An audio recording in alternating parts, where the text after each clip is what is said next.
The Bitcoin Group, the American original. For over the last 10 seconds, the sharpest Satoshis, the best Bitcoins, the hardest cryptocurrency talk. We'd like to welcome our panelists, Travis Uhrig from Curio Cards, Hi. Dan Eve, the Crypto Raptor, Howdy ho, peeps. Josh Shigala from Voltoro, Come in peace. Ben Ark from BTC IoT. Hello.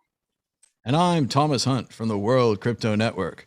Moving on to Issue 1. Issue 1. Feds arrest founder of Bitcoin Mixer. They say laundered $335 million over 10 years. Bitcoin fog let clients obscure the origins of their transactions, according to the Department of Justice.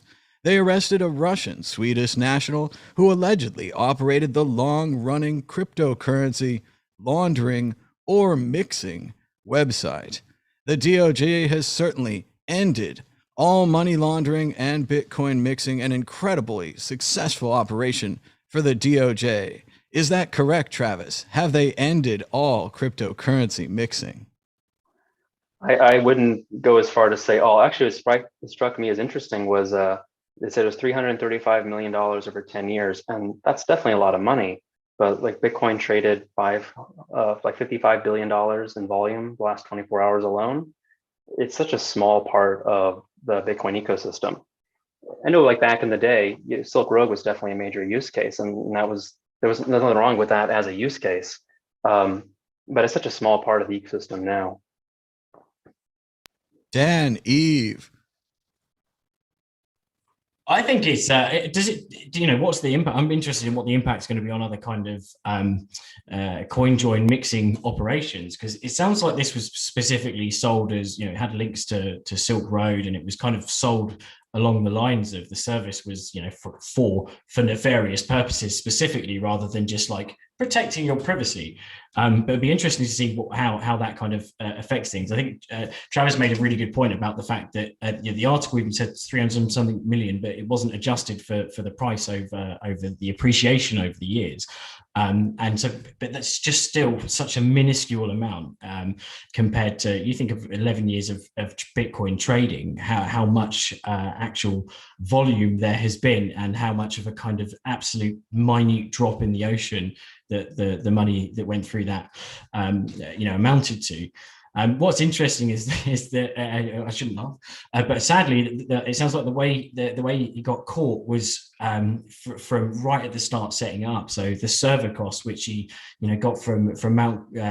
Gox, and then shifted BTC for a few addresses, Liberty Reserve, and then eventually Liberty Reserve into bought the domain and server. And so the feds, or the IRS, scraped his details from Mt. Gox and Google accounts, and it even had like a guide on there, like saying, "Here's how to do really shady stuff with Bitcoin and make sure that you're discreet." But it goes back to the old school kind of myth that Bitcoin is completely anonymous and untraceable. It's kind of, whilst that sounds amazing, anyone who's in Bitcoin knows that it's pseudonymous. That there's only privacy to a certain extent. So that's why these coin join services are actually quite useful. And that whilst Bitcoin companies can be who contain hold data, they can go they can pop up and disappear, and that data can disappear. The data on the blockchain it's there infinitely. It will be there for until the end of time. So yeah, I think that what's also quite cool, and I've been pronouncing saying it, is Akimashide Omodoto is the guy's name. So that was his pseudonym, which means Happy New Year, but only after the new year, apparently. So yeah, like coin joins, I'm all for coin joins. Hopefully this won't have the Pink Panthers like Chainalysis and hooking up with the IRS to take down all sorts of operations that help you be private with your funds as you would like to be, for non-nefarious purposes. If only there was a Bitcoin mixer to protect the guy who made the Bitcoin mixer. Okama GameSphere, Josh Shigala. Yeah, I mean, what's What's interesting about the whole coin join and mixing and fungibility topic is that it's not about the nefarious people trying to hide their cash. It's about the normal person that's got some Bitcoin that all of a sudden needs to check if that's been in a nefarious transaction 2 or 3 transactions ago. Otherwise, they could be held liable for transacting in something. This is where you get breaks. This is where you get friction, and currencies cannot have friction. Otherwise, they just the frictionless version comes out and becomes more popular.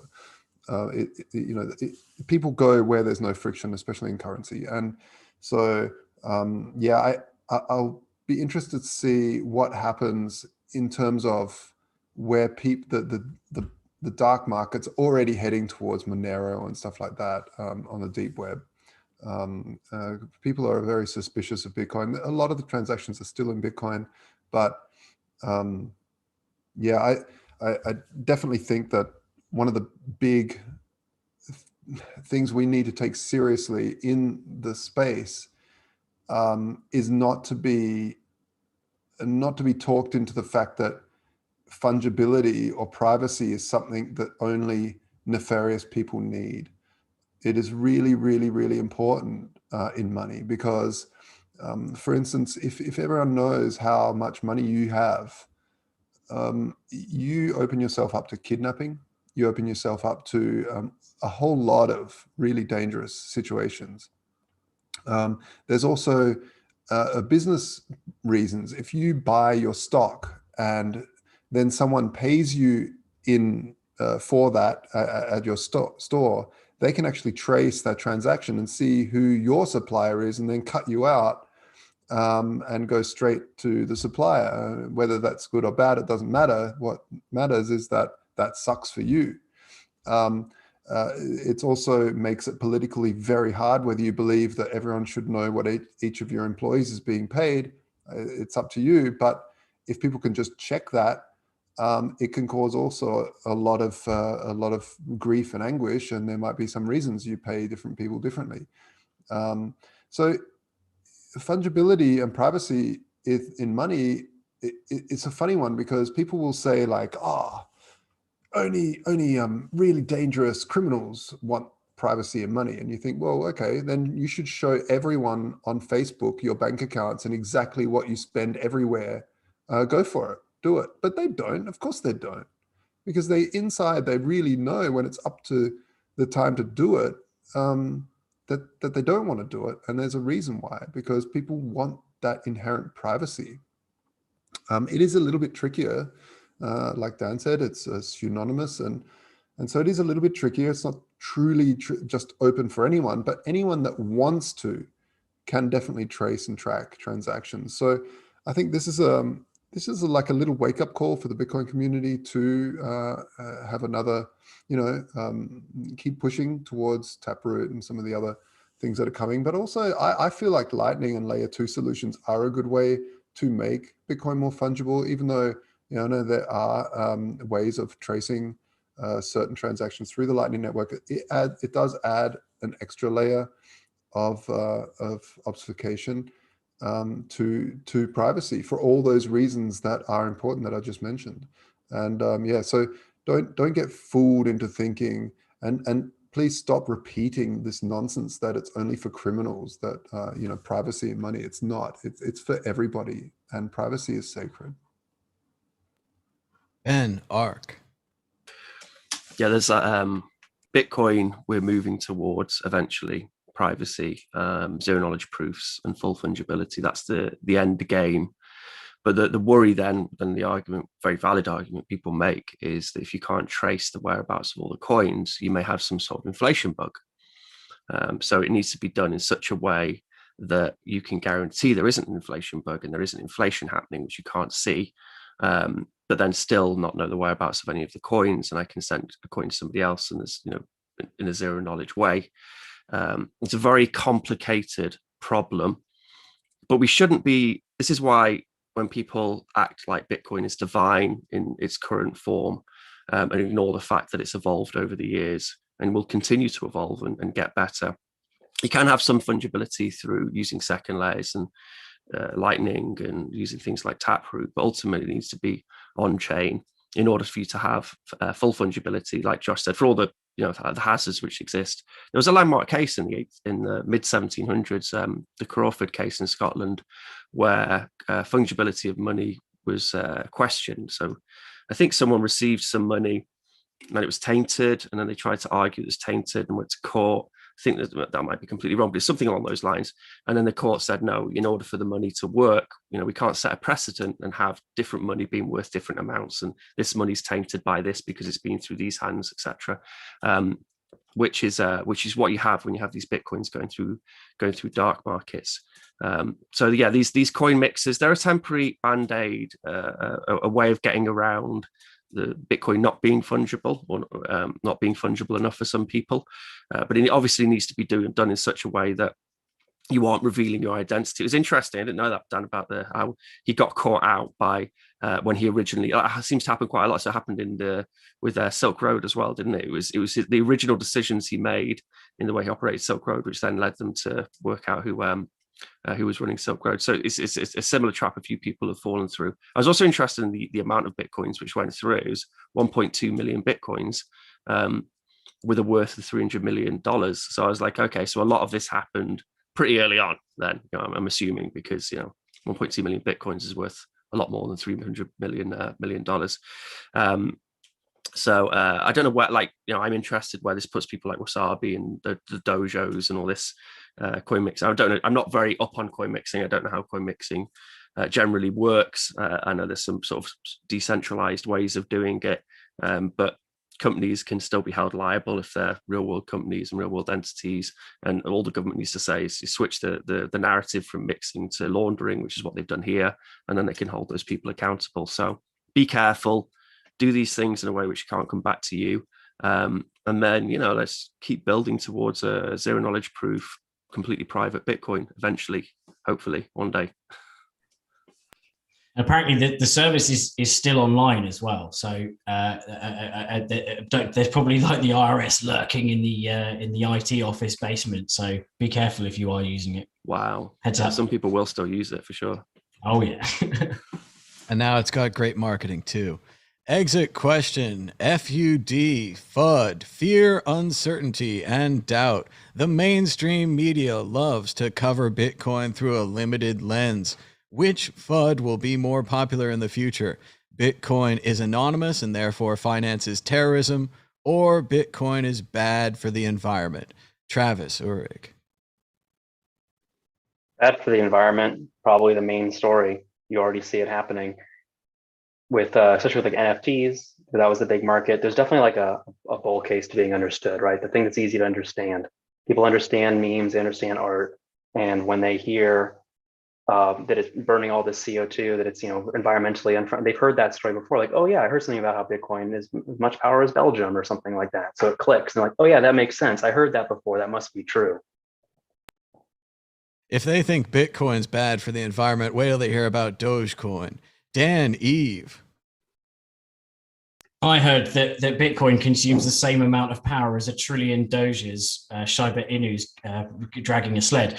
But just before I give my answer, which I'll give the answer first, actually, I think it's environmental, unless conspiracy, tinfoil hats. There's like what is it? They call it a red flag or a green, whatever. The flag. They're like, oh, false flag or whatever. Where like an event will happen, and then people will hop on and be like, oh, this was funded by Bitcoin. This is a reason. So I think environmental is definitely the biggest reaction one. Solution. Yeah. I think it will get the blame. It'll be like something will happen and they'll be like, oh, forget about the environment stuff, terrorism, blah, blah, blah. But just takes me back to the final thing, which is a very famous song by Bit Dealin, also known as Bob Dylan, which is like, how many hops must Bitcoin move before you can call it clean? And that's it. Josh Shigala. It's a very interesting one. It'll only be a matter of time until something really bad happens, and it'll be blamed on Bitcoin. And my answer always is, well, we should also ban shoes because terrorists are wearing shoes, and It helps them get away from things or whatever. Like there's certain things that everyone uses. So everyone uses currency, everyone uses money, and of course, it's a quick win for the police to be able to follow money, but it's a very new win. It never used to be like that, and I've said it before on this show that tracing money isn't the bee's knees, and that's not how crimes have to be solved. You can go after the actual criminals and do actual police work, because there are really terrible people, of course, in this world, and we don't want to help them. That's for sure. The fact of the matter is, I guess I can speak for everyone on this panel, but believe that Bitcoin is much larger and greater and more fantastic and wonderful for the entire world than it is bad and good for these people, for these awful people.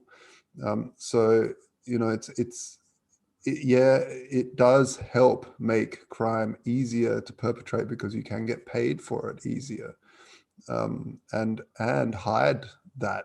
But at the same time, good old-fashioned police work is needed to bust these people, and they should be busted. People that are doing, I don't know, child trafficking or whatever, really shocking, atrocious things need to be taken down. But let's not destroy the entire system of a separation of money and state because of idiots. And this goes for the same arguments for the internet. The internet is such a grand, amazing tool that as soon as you, if you crushed it by following everything, like made a full-on China-style internet, I don't think it would be as amazing as it is. It could be, it already is used as a vast propaganda tool, but it would be way more so if it wasn't as free. That reminds me of something I wanted to mention earlier, Josh, that people are publicly letting people know what they spend on Facebook with Venmo. Venmo by default lets everyone see that you sent someone money for Chinese food, paying back a debt, or even, like you said earlier, child trafficking, which is now a major case with a congressman out of Florida. Ben Ark, Bitcoin FUD, terrorism or bad for the environment? Both, but it's good for people, investigators, because they can follow the money, and following the money is how a lot of these people build cases against people. So it's good for them, and Bitcoin being sold as private and anonymous is incorrect, and we should work towards more fungibility and privacy.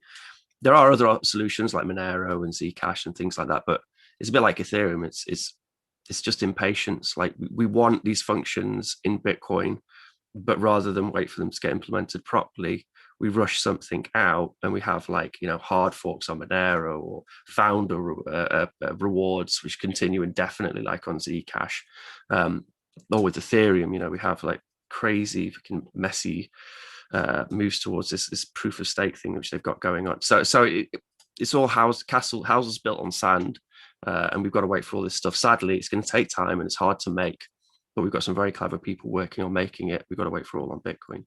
But yeah, the FUD will be climate change.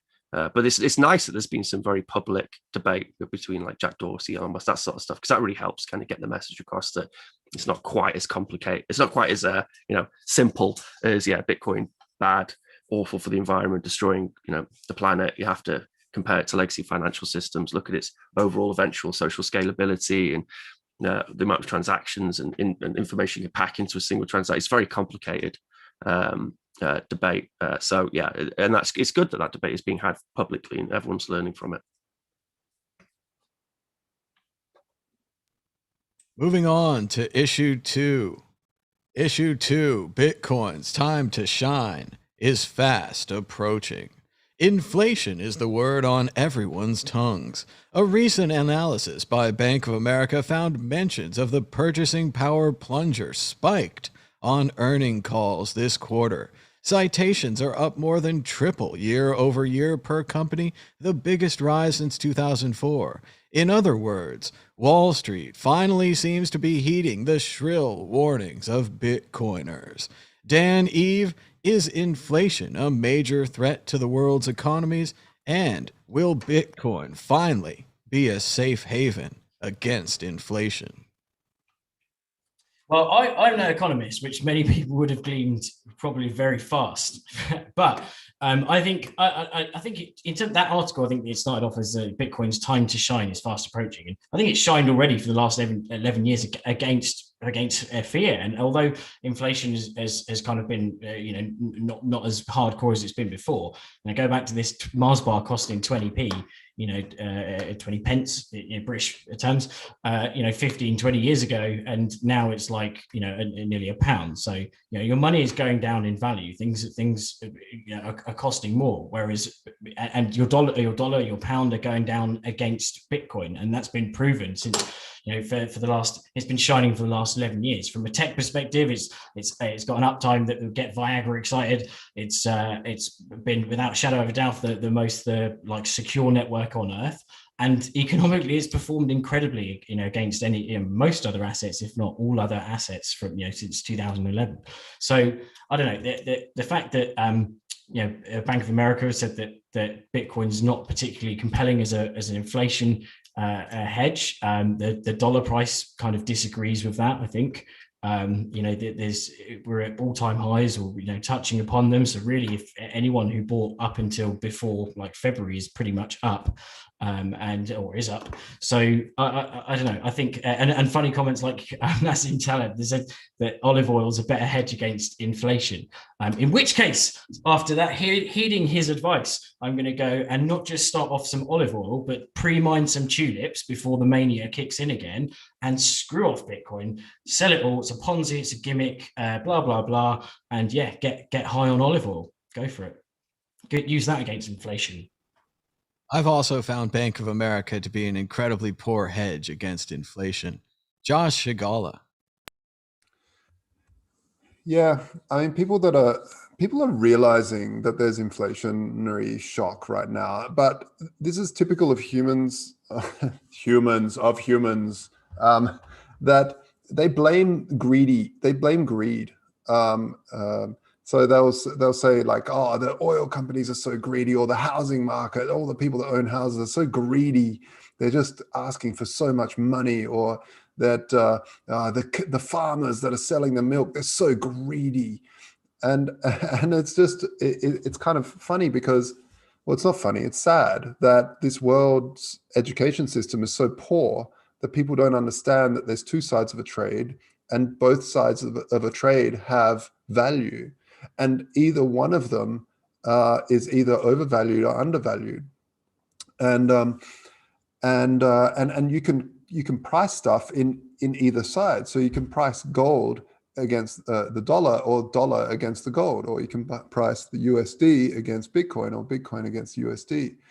And but most people will just see that the price is rising something and blame it. And really, what wakes people up is no, actually it doesn't even. And this is the extraordinary thing. But through this whole pandemic, we have an extraordinary amount of companies going bankrupt, going down, or even if they're not going bankrupt, they're being bailed out and they're just basically not functioning or not earning any revenue.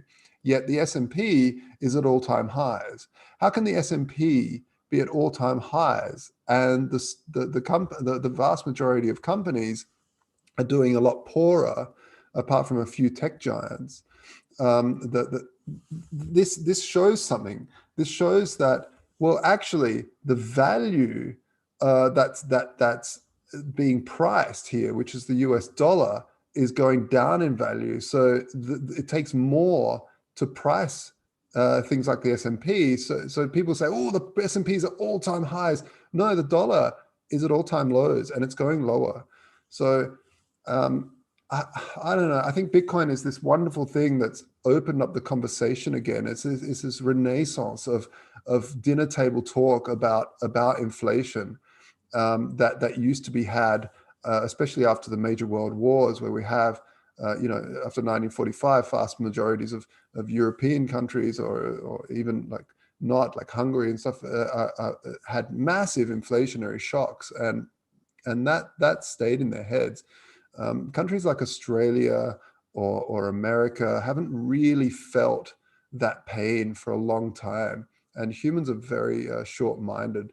Generally, a couple of generations, or even, I mean, even a few years for some goldfish generations, they just forget what it's like. But I feel like Bitcoin has really opened that conversation again, and they're learning. So I'm hoping that people heed the warnings, see the warnings, and start buying rare assets in whatever form is comfortable to them, but get the heck out of saving in unit of accounts. Stop saving in units that are there for actual just trading in, and start saving in actual assets, things that are rare, can't be printed. I thought for sure you were going to say rare Pepes. Ben Ark. Yeah, it's a stable coin. It's interesting you mentioned the war, because it was after the Second World War that Keynes's General Theory of Economics was bestseller in the UK, because they wanted a new way to stop things like the disaster of the Great Depression, which went on to lead on to the war and all the economic strife which followed from it. The idea being that if you have a soft currency, then when you want to increase fiscal and economic stimulus, then you can lower interest rates, so people can borrow money very cheaply, puts more money into the system, you end up with inflation. And these businesses and companies, they can develop and they can build, they can employ people, and they can stimulate the economy. And then when it's stimulated too much, not when it's stimulated too much, when you start to have inflation happening and the money becomes worth too little, you increase interest rates, which means that it's cheaper you make more money saving your money, so you're less likely to borrow money, and then create economic stimulus. And then you also increase taxes, which then means you can then burn that money. So this idea that we're going to fall into this hyperinflation crisis in modern developed countries around the world it's a very unfeasible, unless some lunatic dictator takes control, because you can just fiddle the interest rates in order to stop that from happening, because the countries have a money monopoly. They produce the sovereign currency, so they could just produce as much currency as they want, or produce as little as they want, and they can fiddle the interest rates to work for it accordingly. If you look at money as software, you have soft currency, has those functions. You have hard currency, which has other functions which we enjoy and like. We particularly with Bitcoin, it has like a depreciating supply. We know how much is there. No one can sort of fiddle the supply. So yeah, and each have pros and cons to them. And if you look at software as money, what software is the best software is the best software to use when you're running large economies. And if they, when you have like capital, and capital has to flood into a new sector and grow, or a new industry, and then you have speculation and overproduction, everyone gets, that's the swinging 20s. All these people getting rich, everyone's having parties, and everyone's employed, everyone's making loads of money on the stock market. But that overproduction, it's reliant upon supply catching up to production, which then doesn't happen. So then you have a crisis, and everyone loses their jobs, businesses close, no one has any money, kids starve, and then there's war. So how do you stop that from happening? Well, that's why you have soft currency. Now, the big problem with soft currency since those times has been centralization of the decisions which are made for that soft currency. So if we can use Bitcoin, I've said this before, to create soft currencies which you federate that control away somehow democratically, or you distribute that control, people still have access to the free and open source hard money, and they can use it for savings. The savings, software, great. But then you also still have this stable coin, shitcoin, which you can use for everyday commerce and can be used to stimulate the economy when you need to stimulate the economy to stop absolute disaster and chaos. So that's my viewpoint on soft currencies and hard currencies. Travis, your thoughts on Bitcoin and inflation? I really like what you said at the end there, Ben. To go off of that, I think the important thing to remember is what makes Bitcoin so cool and interesting and useful isn't just the word deflationary. It's that it's a transparently programmed monetary policy. It's not just that it's deflationary, it's that we understand why it's deflationary, we see why it's deflationary, we have control over that. And there are coins out there that are taking that monetary policy and trying different things. You have projects like RAI, I like as an example, RAI, because it's not pegged to the US dollar, and it has this sort of algorithmic control, just, what its price is. And the goal is just to be stable. It just tries to blunt big price swings, and people can vote on the policy and they can make changes to that policy. And then you also have things like DAI, which is pegged to the dollar. But there are a lot of experiments happening where you can take this programmed monetary policy and give it control to the people who are using it. What this article also had that I like, we were talking about FUD earlier. This article has a lot of great FUD. My favorite is the line from Goldman Sachs about how Bitcoin is at risk due to increased competition, and they're referring to projects like other cryptocurrencies like Ethereum or Doge. That's sort of saying that, hey, this ecosystem is getting too interesting. You shouldn't buy Bitcoin, it's too popular. Too many people are interested in using it and trying it out. They're not saying that there's too much competition for Bitcoin from Goldman Sachs. They're saying there's too much competition in its space. It's growing. To own a piece of that ecosystem is going to benefit you no matter what part of it you own, because the addressable market, right? What it's going after is everyone, the entire traditional financial sector. There is the potential market. So like the idea that I'm not going to buy Bitcoin because there's other coins now that are also interesting. That's just some great FUD. As Yogi Berra said, that place is too popular. Nobody goes there anymore. Moving on to the exit question, forced prediction. Dan Eve, the price of Bitcoin this time next week, higher or lower? I'm going to say it's going to be the same price. I'm going to sideways Bitcoin. Boo. Boo for pushes. Dan goes with the push. Josh Shigala, higher, lower, or one of these push things? I'm going for slightly down. We need a little bit of correction. We've had a bump. I'm not sure. Like, it could definitely go up, but I feel like we've had a huge bump. If the EMAs are anything to go by, we need to touch them again. But you can draw triangles all day long. There's only 21 million of these things. It'll probably go up. I mean, it's worth a lot more than what it is at now. So, yeah. Travis Uhrig, higher or lower? Yeah, bullish. What you said at the end. I don't know much about technical analysis. I don't stare at charts, but you have institutions clamoring for an opportunity to invest in it right now. And the last big run up, it was a lot of retail interest. This time it's big money trying really hard to get involved. And they're not yet. They're just starting to. Ben Ark, higher or lower? Higher. No, lower. No, higher. No, something will happen. Some great FOMO will happen, and it'll be just off we'll go. And fortunately, as Travis was saying, you don't have to rely on charts or graphs or any of that nonsense anymore. We have the problem solved for you right here with the magic Bitcoin predictor ball. Here we go. Will the price of Bitcoin be higher this time next week? Here we go. Against the Wikipedia's advice, we're shaking the ball. This could cause bubbles both in the ball and the Bitcoin market. This is the weekly. Very doubtful. Very doubtful for next week. The ball hath spoken. And just very doubtful that it'll go down. Oh, very doubtful it'll go higher. No changing the ball around. It only predicts one way.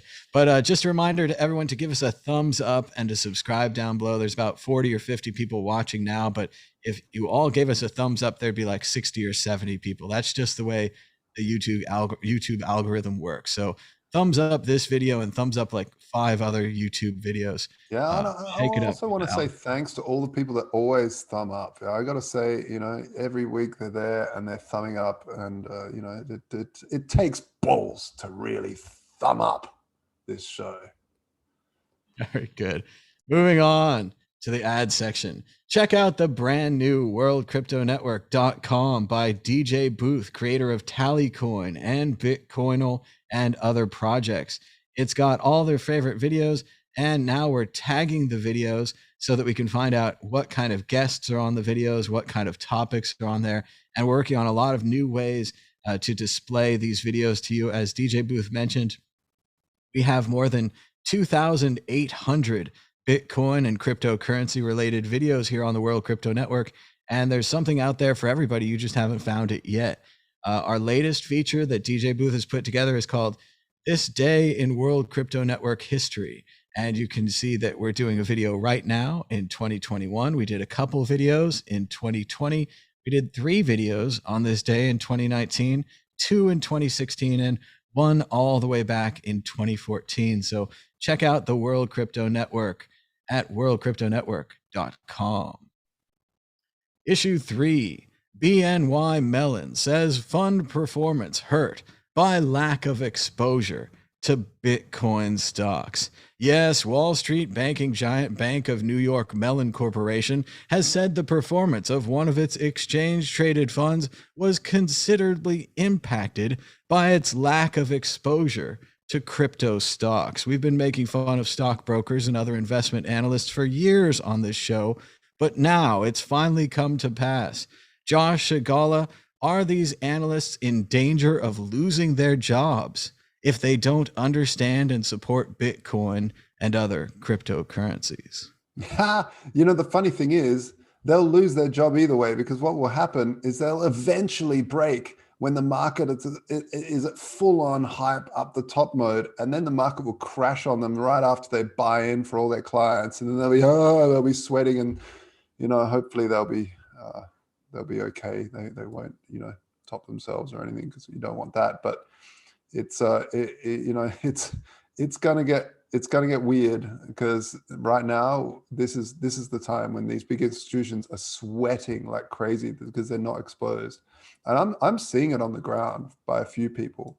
They're like, we've got to get exposure, but our mandate states that we're not allowed to be in exotic things. And this is getting less and less exotic. So they're kind of being able to say, well, it's not that exotic. Come on. But yeah, the problem is exactly what I said. Once it reaches that all-time fever pitch, that's when they're going to jump in. And people talk about the smart money, and they've talked about it a long time. And me being in startups for a very long time, I always assumed that VCs were the smart money, but they're not. They're just like the retailers.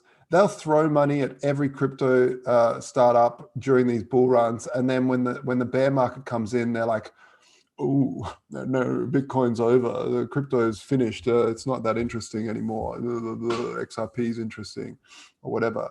But during the bull cycles, just like the retailers, these so-called smart money are also FOMOing at the mouth. So I really look, people out there in Stockland, heed my advice. Either get in some now or wait a little bit, because you're gonna get your fingers burnt. And if you do, don't sell, just hold on to it and you'll be right. You'll be right, mate. Hey. Reminds me of something from Hudsucker Proxy. Who's the most liquid man on the street? Wearing Hudsucker. What do you call a sidewalk when it's fully dressed? It's wearing Hudsucker. Ben Ark, your thoughts on BNY Mellon and the future of financial advisors? Distracted me now with the Hudsucker Proxy. Is a great film, for the kids. 137 floors, not counting the mezzanine. Yeah. Where were we? Oh yeah, no.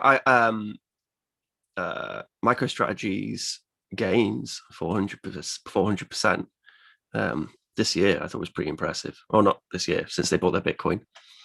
But yeah, I mean, like, crikey, money people, they love things like gold, rare art, Bitcoin, so it very much appeals to them, and they are worried about all the inflation stuff. So they should be buying Bitcoin, or they should hold a certain amount. Oh, there we are. Did I get something nice? They should hold a certain amount of their assets in Bitcoin, but just a small amount, 5% is what you need. But have we got a story later on about Elon? And are we doing Elon? Are we covering Elon? No? Okay, so we talk about Elon now without spoilers. Okay. So obviously Elon sold 10%. And then Bitcoin has got all angry. Like, why, in this free market, are you buying something then selling it for more money? It's ridiculous. You shouldn't do that. But yeah, but he said he was testing the liquidity of the market, which then tanked a little bit. So I'm sure his experiment was got some interesting data, but he made a shitload of money and he's up like $1 billion or something on his Bitcoin investment. But yeah, all these other people are going to get encouraged to join in when they see the mad gains their rich mates are making, when they're all like in their lizard form as a cabal, sacrificing something, probably, small human or something. And then they're all like, oh, I made this much money from Bitcoin this year. Then the other ones will be like, I need this much. I need that money too. I need those fat gains. So they'll be piling in. It's just a matter of time. Travis, Urig, is it time to replace all financial advisors with 2 short and simple words? Buy Bitcoin. Be a good start. The story Ben mentioned as well, and that was Tesla putting it on their asset book, right? They're adding it to their treasury, and you'll see more of that. MicroStrategy obviously is the really crazy example where they're all in, but just the idea of having a little bit on next to your cash reserves, next to your other assets, just to spread things around a little bit. You're going to see more and more of that. The best time to buy Bitcoin is when no one's talking about Bitcoin, right? And if you, barring that, the best time to buy is a little bit every day. So you're kind of spreading out your risk. And I really love what I said earlier about how when things get really top, really hypey, that's when these institutions are going to break. That's when they're going to start buying. And that's going to be a terrible time for them to do it. You have this the whole market around these hype cycles, and they're just going to add to it. I think also it's important to remember is these financial institutions, they're not dumb people. They get involved in really weird, exotic financial instruments all the time.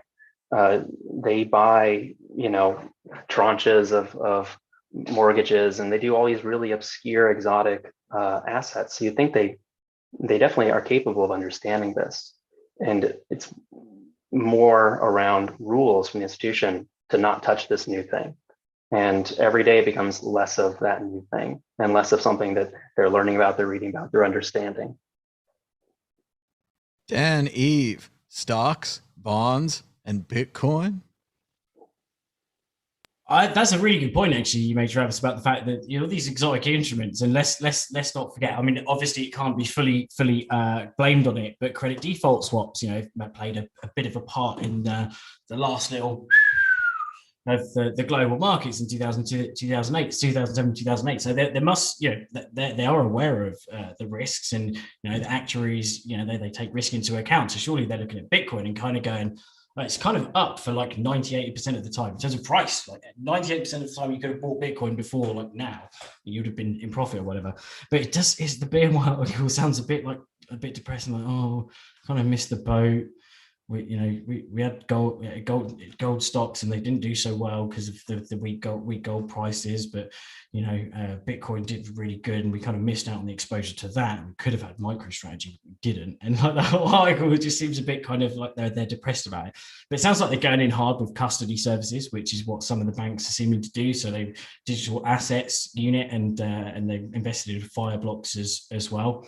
But ultimately, all the naysayers about Bitcoin, they're itching under their skin to get exposure. And if they don't do it soon, the exposure they're going to get isn't going to be to Bitcoin. It will just look like a flasher in the park, and that's not good. So but get involved in Bitcoin now. Obviously, a small percentage that's risk evaluated. But also going back to Elon, the very good point about testing liquidity, like the fact that he's proving that that they bought a shed load of Bitcoin, and being able to sell 10% of it proves how liquid it is. And every year I knew about Bitcoin that I'd be speaking to people about, they'd say, why would you buy this crazy Bitcoin thing that's totally liquid? Why don't you put money in a house? Well, the only flat I ever sold took bloody ages to sell, and it's definitely not liquid, especially in UK markets, whereas Bitcoin could be sold instantly. So it is completely liquid, and it is it's a free market, as Ben said as well. It's a good show that and so much so they sold 10%, and it didn't impact the markets, or wasn't visible. It wasn't like, oh my god, it completely it killed the markets in the background. It was only people knew about it once the news came out. And that shows how liquid it is. It didn't just kill everything. So apart from people, suddenly going, oh, Elon sold 10% or whatever, but he's still got his 0.25 Bitcoin. That's all Yeah, it but is. also what I'd like to add to that is that this is a global company. They hold a lot of different currencies on their balance sheet, and it's a constant balancing act that the CFOs are making between different currencies. Now, when I go to the US, I use US dollars. When I go to the UK, I use British pounds. When I'm in Berlin, I use euro. And when I'm on the internet, I use Bitcoin. And they're starting, when you sell cars over the internet, you should use the native internet currency of that place. And if you hold too much of one currency, you need to constantly rebalance. That's just part of their business. And so by him testing out the liquidity, this is or him, the company, it's all about rebalancing those different exposure levels of different currencies, and that's all. And this is a great thing because it means that as they move forward, accepting Bitcoin for their cars and all sorts, they can keep rebalancing their sheets, moving risk around, and dealing with different financial markets and their risk profiles. The nice thing about them accepting it for car purchases is Tesla is buying Bitcoin with cars. Yeah. I tried that with Hot Wheels, but was unsuccessful. Exit question. The financial industry failing to recommend Bitcoin for the last 10 years. Gross criminal financial malpractice or a simple mistake like a whoopsie? Josh Shigala. Idiocy. That's what it is. It's pure idiocy. And it is like these people are meant to be experts. But they're not experts because they don't understand the problems that Bitcoin is solving. So they couldn't say, wow, when you pitch to a VC with a pitch deck, it's always problem, solution. And you show the problem and then you show your solution. They didn't understand that there's a problem with the current financial system. A financial system built on debt printed out of nowhere, and asking for more interest than exists in the system is a downward spiral, an inflationary downward spiral, and they just don't get it, and they're not taught about it. So it's a systemic problem, and it just is awful to see that so many people have missed out. I mean, at the end of the day, eventually it finds its feet, and it needed it needed this time to grow. But if you see something like television, and when color television or even black and white television came out, it grew like this massive S curve. And so I think people could tell straight away when they saw television. They were like, wow, this is cool. I see with this problem they're solving. I can now watch the news at home instead of going to the cinema. But with Bitcoin, no one, if you didn't really truly study money or what it is, or have an interest in what money is, apart from, I remember asking people, what is money? And they'd say, oh, it's what my boss gives me. Or where does it come from? It's from my boss. They're they just really didn't get any deeper. And this is the fundamental problem that now Bitcoin, again, what I said earlier, is having that renaissance of people actually talking about what is money, where does it come from, why is it important, or what are the different forms of money. And this is just magic to me that this is happening on a global scale again. Ben Ark. Sorry, I was thinking about with my thing, so I don't know what you said. I don't know what was the question. Sorry. Is it a simple mistake that they didn't recommend Bitcoin or gross criminal financial malpractice? Yeah, they're just being stuffy old conservatives, aren't they? They're not, being cool and progressive. But that was always the great Andreas argument that it just was a matter of time when these people who were digitally native got into positions of power, and then they just start using Bitcoin and buying up Bitcoin. And if you think when Andreas did that, so I suppose Mark Saylor was probably still where he is now, but I do think there's a lot. I mean, still, we've got a whole generation of kids who love Bitcoin. They love the idea of Bitcoin. They understand it. They understand, how money works, fiat money works, but they understand how Bitcoin works. They understand that they can buy Bitcoin as opposed to buying stocks and shares. So yes, no, it was just stuffy old conservatives not thinking about, not being on the cutting edge. So I'm sure they probably lost a few customers from it, and they should have. Travis, Ulrich. That phrase you used initially, the failure to recommend, it's wild for like kind of two reasons. One, I'd say they did more than just fail to recommend. There was definitely a lot of FUD launched out against crypto. A lot of it unintentional. It is a new thing. It is weird, but they certainly trumpeted it and worked quite hard to share that information. The other side of it is failure to recommend. It's not even, you don't have to recommend anything radical. It can be really simple. People put a tiny percentage of their portfolio into high risk investments all the time. You don't have to jump all in, have a Bitcoin flag, that you run around, yelling how Bitcoin's everything, it's the future. You don't think it's going to just, destroy the traditional financial sector. You just look at this thing that's interesting, unique, a new asset class. That doesn't happen. It's very rare that you get a new asset class. And you can have your fund manager recommend, yeah, sure, put 0.5%, put 1%, whatever. The failure to recommend, it was not a very high bar that they had to do. And they're being paid to learn and understand new financial assets. If somebody comes out with a new financial asset, it's in their professional role to understand it, to learn about it. And it's okay if you have bad takes at first, but to keep learning it. Yeah, can I just add to that? I had a friend who I was talking a lot about Bitcoin, and she was very, very interested. This was back in like, I don't know, 2013 or something, 14. And she told her father, and her father's quite wealthy, and he was like, oh, this sounds really interesting. He was very, very interested in it. Of course, I'm not a licensed financial advisor, so I couldn't give any financial advice, but I said, it's very interesting. These are the things that it's solving, yada, yada, yada, as a typical Bitcoiner does, not shut up about it.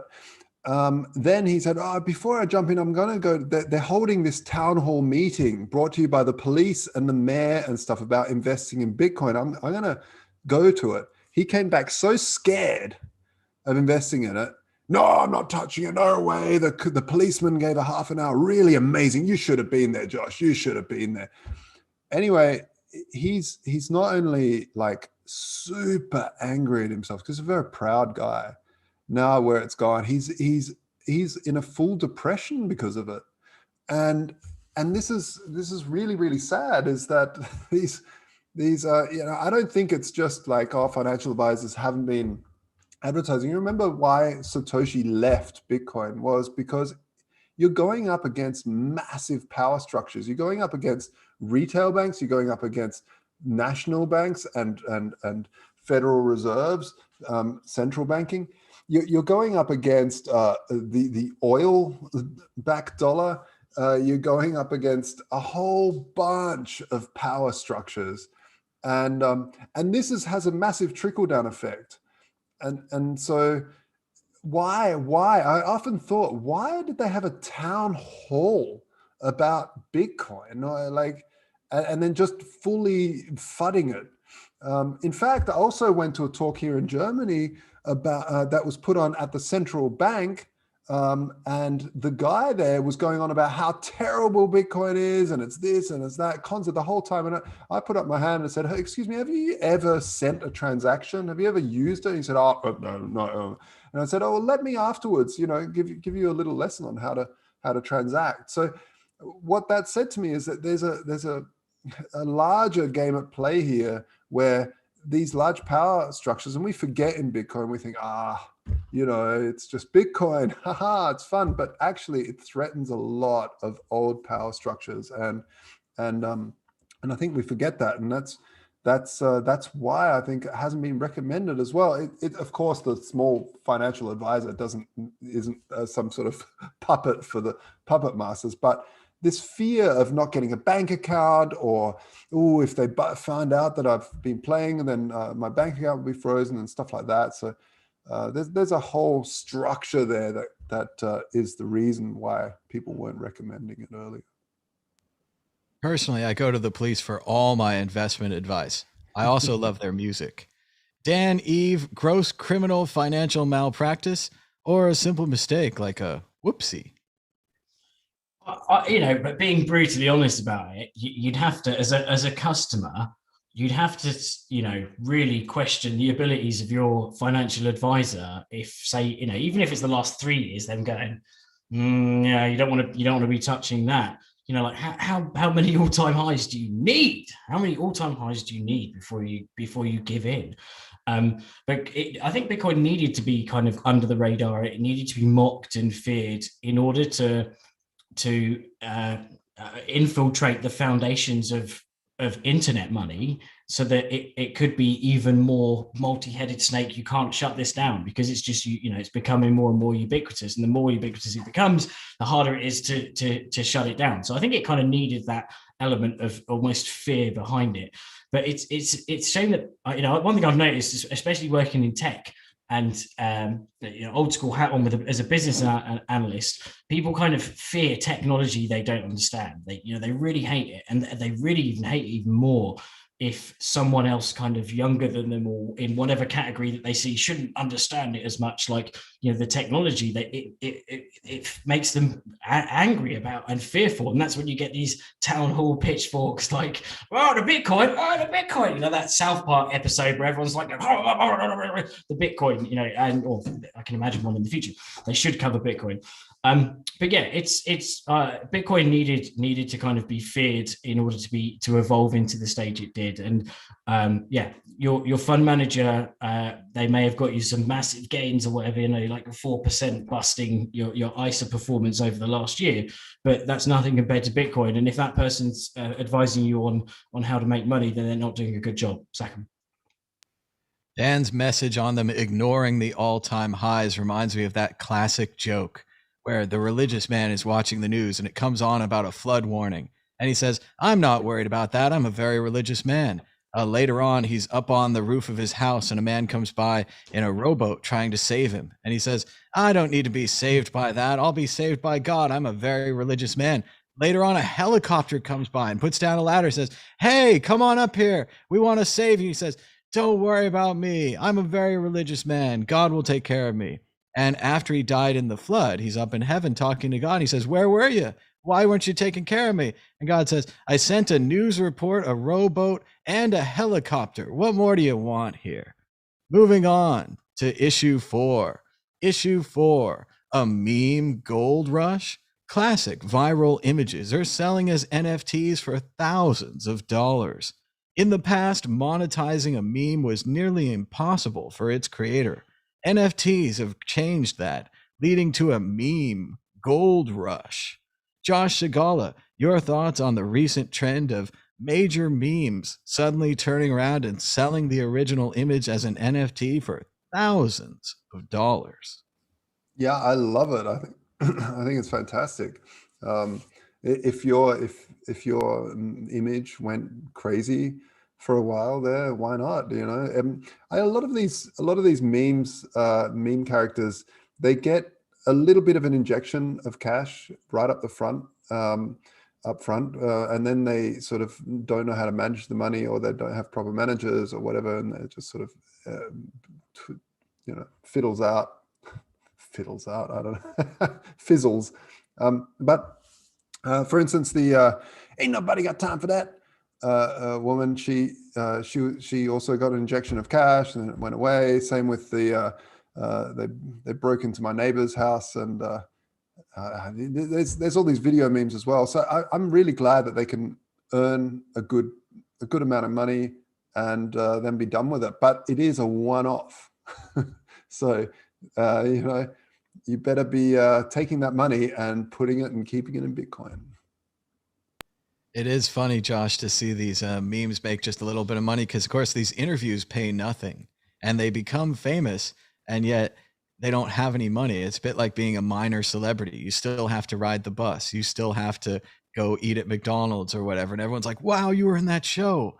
It's like, yeah, but that doesn't keep paying. Ben Ark, your thought on the memes being NFT? Yeah, it makes sense, doesn't it? Suddenly we've got digitally scarce things, so, and people can like trade them and stuff, which is what we've wanted. And now we're all digitally native because of COVID.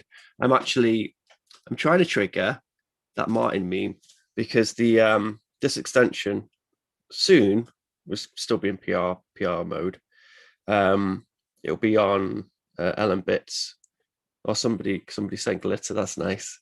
Oh look! Oh no, we did too many. This is the problem. I need to get them to queue. I think Martin. Yeah, someone's done the face. I think Martin's at like, I think he's at like 50 sats maybe. Can we get Martin? Let's try. I'll try 50 sats. Yeah, no, I like the idea of this. Oh, it's a rocket. That's boring, isn't it? I can actually trigger it. I can cheat and trigger it. Right, so no one sending any sats. Let me trigger Martin for a second. Where is he? There he is. So, we all miss Martin. He's not been around for a while because he's very busy doing cool Bitcoin stuff. Now, when this extension eventually gets PR'd into Ellen Bits, all those Umbrel nodes and Blitz nodes, they'll all have Martin. Like they've got rockets and they got glitter, and then they've got a boy. He's in there. He's in the package. So hopefully he'll propagate through the system, and then he can NFT it, and he can somehow I don't know what NFTing is. I think doesn't he sign it to say, yes, I am Martin, and I have signed this thing, and then he then sells that. Isn't it like a signed copy to say this is the OG copy? Yeah, one of the best descriptions I saw of an NFT is it's like the artist's signature. A lot of people are trying to say it gives you the rights, or it gives you the copyright, or all kinds of, or it gives you the ability to get into a concert, any of these things. It's a lot better like an artist's signature, or like a collectible, like a digital card, like a baseball card, or a print, like you're taking a poster and making a poster version of something. How do they verify that that they've signed it? Do they have to take a little video? Well, I mean, I do think that's part of the rub of whether people have the rights to make these NFTs. If you look at Wax, they have this whitelisting button, and you generally keep that on so that you're safe. If you turn the whitelisting off, you'll see that everyone everywhere has made a copy of whatever it is, the Weezer NFT with an extra E, Major League Baseball with an extra B, somebody else's stolen image. So there is a lot of people who aren't the real people trying to make NFTs of these. So it is neat. Hopefully these famous memesters are who they are and are actually getting the money, because it would be so sad if Disappointed Girl or whatever, or Disaster Girl was stolen from again. I'm gonna go. I mean, I'm gonna because I still really don't understand NFT, and I think a lot of people probably who are watching don't really understand NFT. So, obviously we have the Curio Cards OGs here.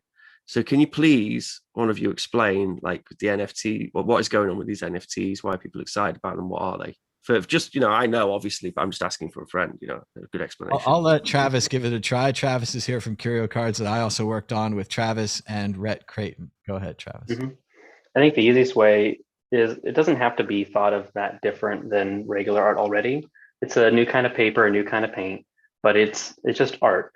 If you think about digital art specifically, the only way digital artists could make money before was, they go work at Pixar, or they go work at a video game company, or they, print some stuff out and sell it and try to get into a gallery. Digital art is just the idea of you can create a piece of digital artwork, using digital tools, the digital paint, digital paper, and people who like your artwork, who like you, who support what you work on, can buy it, and they can have that sense of ownership. And just the same way every Bitcoin is a collectible, each one of these can be a collectible. You can't counterfeit them, you can't fake them. Obviously, you could take somebody else's art, make your own NFT, and say, haha, here it is. But for that, it comes down to bring it back to the meme example, these meme NFTs that are happening. It's this kind of legitimacy through continuity. You can look at where this NFT came from, and you can look at who was the person who issued it, and that's what makes it legitimate. So for the Disaster Girl one, if you have, the person who, she is Disaster Girl, everyone knows that it's her, and she tweets out, she messages out, hey, look, I made this thing, here it is, here's the contract address for it.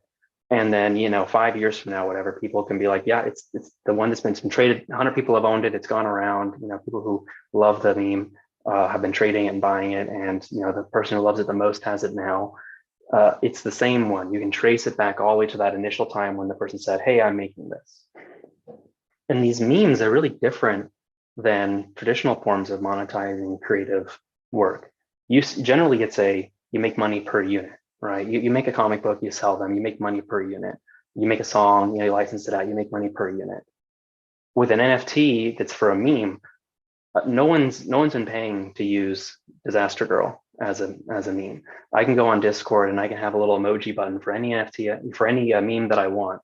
And, no one's getting paid for that. But that doesn't mean that it doesn't benefit the meme creator. The fact that Disaster Girl is so popular now, the fact that everyone knows it, everyone's seen it, everybody loves it, everybody uses it. That's why someone out there who is a really big collector is like, oh yeah, I know this one, I like it, I've used it a lot. I want to get the one from the person to create that legitimacy through continuity. Anybody can make an NFT out of it, but if I get the one that's made by her, it's the legitimate one.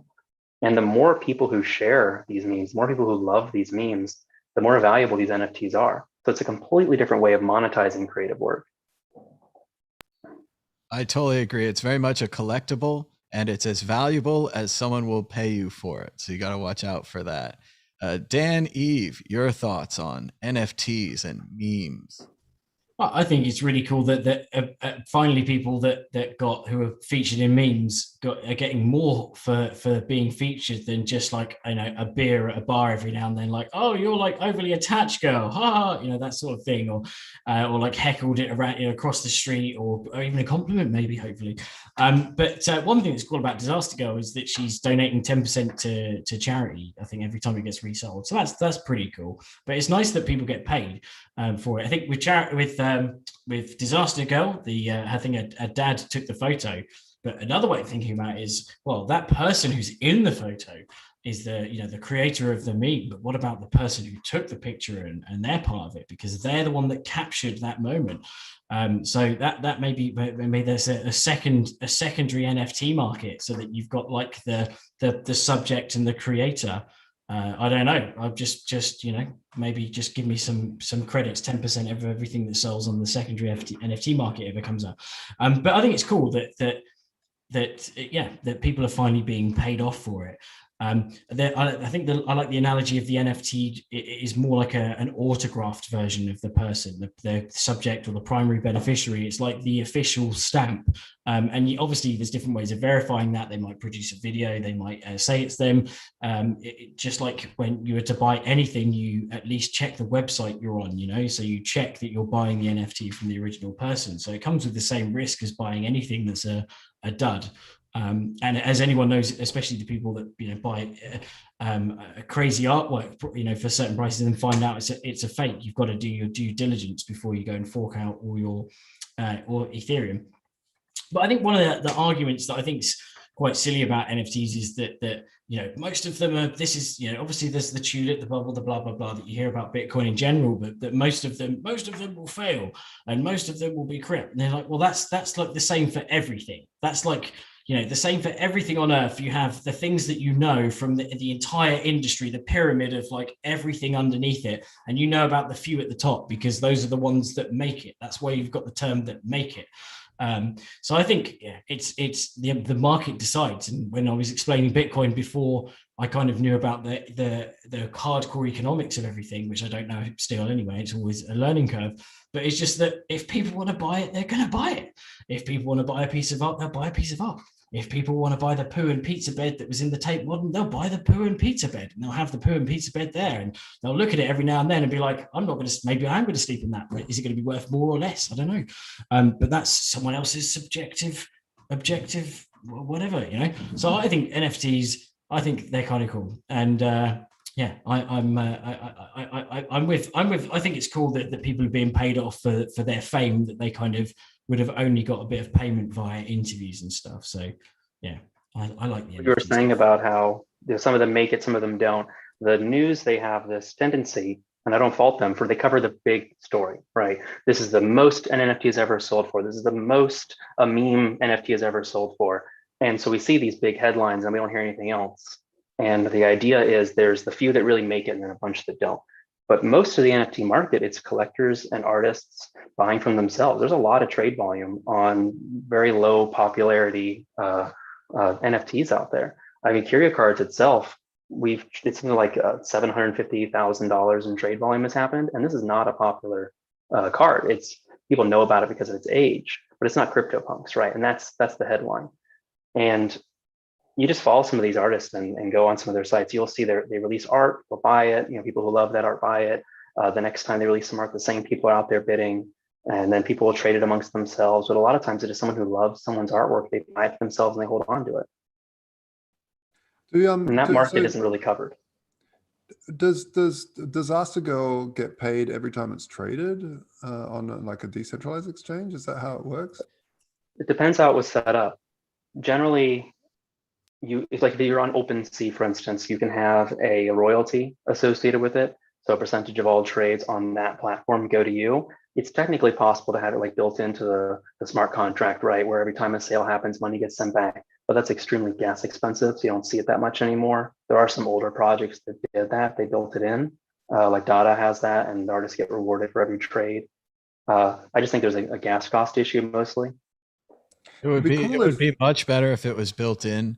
A lot of people are just blithely saying you'll get 10% forever, but we all know if 10% is $1 million, it's so much easier for me to just take my username and password and give it to you, or for you to buy it on the market for $1 and to pay me the other $1 million on Venmo. There's a million ways to get around this that you don't have to be clever. Everyone's just kind of blindly saying this, like, artists will get 10% forever. Everything's going to be great. And I don't believe it at all. So yeah, it comes down to the platform. It comes down to the platform doing the sale, right? Because that's where the people find each other. That's where the market happens. So you can put whatever you want in the contract, but OpenSea has a royalty set up. So if you're trading OpenSea, the person who created the card, they're getting that cut, however it works.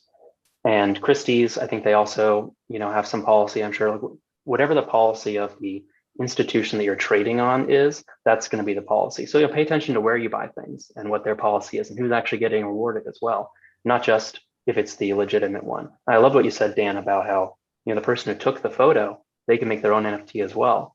And that's where you get into the really cool thing about crypto. These are consensus networks. So it's going to be, that legitimacy of continuity, but also what do people think is the real one? Maybe they don't care about photographer. Maybe there's this huge group that does. Yeah, fascinating. I would like to see, one thing I can imagine is if I've got a set, but I haven't got that one last card and I don't know who has it, I would love to be able to have the contract being able to automatically bid within the contract. So send ETH or whatever into the NFT that's outstanding, and the person that has it starts to see, oh, look, there's this much currency. Okay, I'll accept. And when they hit accept, then it goes without having to like track them down or scream on some NFT subreddit to ask for that last card. It would be really interesting. Yeah, Punks did that. Punks, inside of Punks, there's like a bidding system. OpenSea, you can bid as well. You can say, I will pay amount for this. Punks had it in. A couple of them had it in too. The major platforms, everybody's checking their cards or their tokens against, like, oh, people want this, and they go see the bids against it. I think we're going to see as well, which is really fun, is collectives buying. I think this has already happened a couple of times. I can't remember the name of it off the top of my head, but there was this group, they got together and they pooled all their money and they did one of these big headline NFT buys recently. It was just a group of people who put all their money together into a smart contract. Wow, that's nuts. What about this guy? Has Dorian done any NFTing yet? Because he could do a whole series of NFTs and people would collect them, and they would because he's got the memes, doesn't he? He really could, and he owns the right to his image. He could take custom photos, all kinds of options, dress up in a costume, anything. He's so incredibly well known. I don't know. We should get that idea out to him. He hasn't really been heard from since, at least Rich Dorian. From the original time that Andreas gave him the money, and then of course when Travis and I and Crypto Graffiti and others had him at the Crypto Art Show in San Francisco. That was really fun. Probably the best for him to take a quiet. Yeah, Travis, you need to reach out to Dorian and fill his bags. We had him at the show. Everybody wanted to get their photo taken with him. It was great. And the nice thing with that kind of continuity, like the legitimacy, like what makes people want the NFT, is people are out there putting his image on stuff. It's not going to be the thing that everybody's excited about. They're going to be excited when Dorian, goes on Twitter and is all like, "Hey, I made it. This is the real one." It doesn't matter if people are ripping his image off, which is what they do right now. His image is used constantly without his permission. When his chance of taking control of that back. When is all this stuff going to happen? They raised all that money for him because Andreas and others were very prescient on this, and they were like, "Yeah, this guy's going to get kind of a bad deal. Like he's going to be famous, but he's not going to get anything like we're talking about earlier with the other people, the artists and such. Yeah, Dorian, never really got anything, but they gave him a large amount of Bitcoin in the beginning, and I hope he held it. He's the dude's a sweetheart. I spoke to him for a couple of hours at Bitcoin 2019. He's such a nice bloke. When can we get NFTs on Bitcoin then? What do we need to do? How do we make that happen? Well, the first NFTs were on Bitcoin. Rare Pepe's, it was counterparty, but colored coins. I'd be interested to see what you can do with other layer twos like Lightning potentially. There's also a lot of question around, can we get those NFTs ported over to the new markets like OpenSea? Because they'd be incredibly valuable in that way. The history of NFTs definitely started with Bitcoin. I do know that people are working on new NFT platforms built on Bitcoin that are a little bit more modern, but counterparty still works. I actually checked out the wallet recently, and it's on par with like a wallet you see in an Ethereum dApp. They were extremely far ahead of their time when they made that. Massively. Really nice and product. Color as well. Like colored coins when they first launched, and this was years ago. It was probably, and they had a DEX too. even Counterparty, before there's a full Litecoin. DEX. I mean, we didn't have DEXs in Ethereum until like late 2017, and they had it on Counterparty, and it still works. It's great. Yeah. And Counterparty could create Ethereum in a couple of. Remember there was this big fight between the Counterparty guys and Ethereum. Anyway, there's also there's Doge Party, right? The Counterparty on Doge Party. I remember them. Oh yeah. Oh man, I really, really like the whole colored coin concept. I always loved it. I think it's amazing, and I do want to see. I want to see it back on Bitcoin. I think the sad thing with Bitcoin, and I know a lot of people give me hate for this, but is that we've just sort of sat ourselves and said, no, we're the store of value, like as a community, that's all, the store of value. We don't need to be anything more. And like, I get it. I fully get it. I'm there with you on that. But I do feel like there is so much more to currency and programmable money.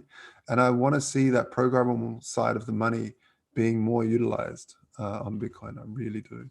100%. I totally agree. Yeah.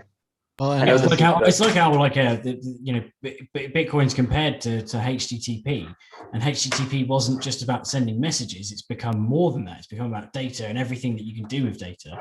And Bitcoin is that. It's not just like the money perspective. It's like it's an infrastructure. That's the cool thing about it. It's like, what can you do with an infrastructure? I don't know, like everything, and stuff that we can't even think of. Who was it who said? Was it like David Bowie? You said like that, explain the internet as like being some crazy alien or something like that. And yeah, I think that same thing applies to Bitcoin, except at the moment we're seeing more of the alien on the clones on the other networks, and we need to bring the alien back to Bitcoin. Yeah, I know it's called the Bitcoin group, but you do see a lot of this on networks like Ethereum. But you're also seeing people take those ideas and think, okay, how does this work for Bitcoin? Oh, that's cool. So they're recognizing that it would be great to have it work on Bitcoin. And I do know there are some projects that are building new code for lending and NFTs on Bitcoin. Our man, he needs to be on Bitcoin, obviously, when he's NFT'd. Yeah, that's what you should wait for. And Blockstream is working on some NFTs on Bitcoin. They did some kind of a game about a year ago where it had NFTs as the pieces. But it doesn't seem like it took off the way that the Ethereum NFTs are taking off or the art NFTs are taking off. It's still a lot quieter in that section. A big part of it is where the collectors are. There's a huge network of people buying and selling each other's artwork, collecting artwork they love. And that ecosystem is on Ethereum right now, because that's where the artists are as well as where the product is. So that's something that's just time. It's just a factor of time. One thing that I've often said about Bitcoin and why it will always have value compared to every other altcoin is that it was the first. And that's what I find very interesting about NFTs is they have value because the original person signs that, or the original artist signs it. And it's funny because the same with Bitcoin. It's like even if something becomes way better in terms of currency and everything else, there's still collectors out there that will say, I've got a part of the Bitcoin network, and it was the first. It was the original. Bitcoin as the cryptocurrency meme. Each coin signed by Satoshi Nakamoto himself. Yeah, right on. What could be more collectible than the signature of the world's only anonymous person? Ooh, goosebumps. Gives me goosebumps. Moving on to the exit question. Years ago, it might have even been on this show, Andreas Antonopoulos told us about a world where every kid on the playground would have their own coin. There'd be Joey Coin and Freddie Coin and Tom Coin, and Joey Coin would be trading at 2-1 to Freddie Coin because Joey is just so popular. A few weeks ago, I asked everyone if they'd purchased an NFT. Now I'll ask you, will you make your own NFT? And if you did, what kind of NFT would you make? Josh Shigala. I mean, NFT, I think we are. I mean, we're working on some really amazing stuff at Voltoro on a side project, actually. Yeah, it's not quite an NFT, but I think NFTs play a really, really large role in the distribution of CDPs and being able to trade CDPs. So there's a whole bunch of stuff there that we mainly think of NFTs, we think of art and digital collectibles, but I think of the mess of 2008 when everyone was trading mortgage-backed securities and splitting them and recollateralizing them and then splitting them again and mixing them with other ones, and then some strange municipal in Australia was buying a whole bunch of weird subprime mortgages out of the US and holding it on their balance sheets, and no one knew who their mortgage belonged to anymore. So I think NFTs are a beautiful solution for this, and there's some. I think I'll probably be working on something like that in the future somewhere. Bear Stearns coin and Lehman Brothers coins were terrible buys. Oh Ben yeah, Ark, what kind of NFT would you make? He's gone. Only the QR code remains. Let's go to Travis. What kind of NFT would you make? I mean, aside from the ones that we made back in 2017, Tom, if I were to make some, myself, I'm not much of an artist. I do like generative artwork that I'm seeing more and more. People actually write a formula or an equation that then generates the image. And what's cool about those is you can store the seed and the math of that image inside the token itself, rather than having to have the image hosted on a centralized file platform. I also, a friend of mine, he does something called Kian Coin, and it's not an NFT, it's a ERC20 token, it's a coin, but there's only one of them because there's only one Kian. It's divisible, and you can own a part of Kian, and I think I have like 0.18 or something of Kian coin. I like that idea. I think that's really fun. It's only a good deal if you get the right part. Dan E, a singing, dancing, animated crypto raptor. I've got it. I suppose I've got to do the crypto wrap as an NFT. This little bad boy as well. That one left him, or as in the postage stamp. Maybe only if it reaches 120, or if I'm poor and it doesn't reach 120, and I just want to try and make some money. But yeah, I want to do. I've got some cool ideas for NFTs in the future. Will I wait for Bitcoin for NFTs to be on Bitcoin? It would be lovely, wouldn't it? But I don't know. The fees are just too damn high on Ethereum at the moment. So I don't know. I'll get the brain tickers going.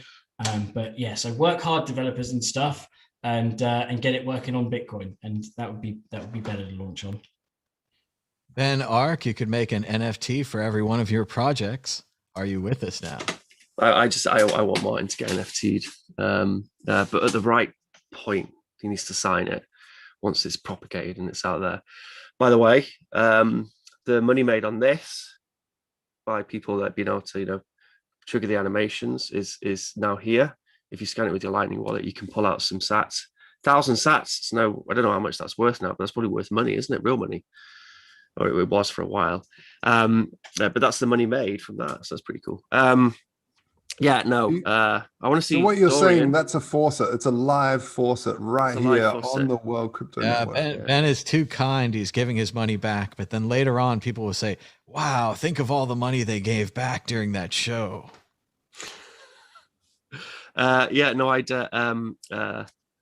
This guy, I want to see him NFTing on Bitcoin. That'd be dope. Shout out to Dorian Satoshi Nakamoto. Moving on to exit question or no, story of the week, prediction or story of the week. Let's go to Dan Eve. You're always ready with a prediction or a story of the week. Go ahead, Dan. After a stint of being put on the spot, I've been thinking about stuff up front. So, story of the week, sad story since we're on the meme side, is that Juan, apologies for pronouncing it wrong, I didn't do all the research, but Juan Yoya Borges passed away. He's the laughing guy, you know, like the wheezing kind of laughing guy, the GIF. You don't know it? Yeah. Is that the guy that taught us all about the DAO? And then they put the keys that you could take in there. Yeah, that's him. Yeah. Oh, yeah. So sad that he can't benefit from that. But again, going back, maybe the person who took the video can. I don't know, which was a sort of chat show. That's my story of the week, which is nothing to do with me. But also on the, or maybe it shouldn't be anyway. I don't know. I don't know what the rules are. We didn't define the rules, so I'll just make them up. Prediction. So since this has been a bit memey towards the end, so my prediction is that there's one of three of these memes will be maybe not in the next week, but soon is going to be the oh my god meme. You know, like the girl with like the whatever she's got in her hand, like the vampire things or whatever, or an adventure alpaca my bags. I love that one with the alpaca, and a percentage would go towards donating to an alpaca sanctuary, and also or really so one of these three or really stoned guy. You know, the really stoned guy that's like. One of those will become a meme. That's my prediction.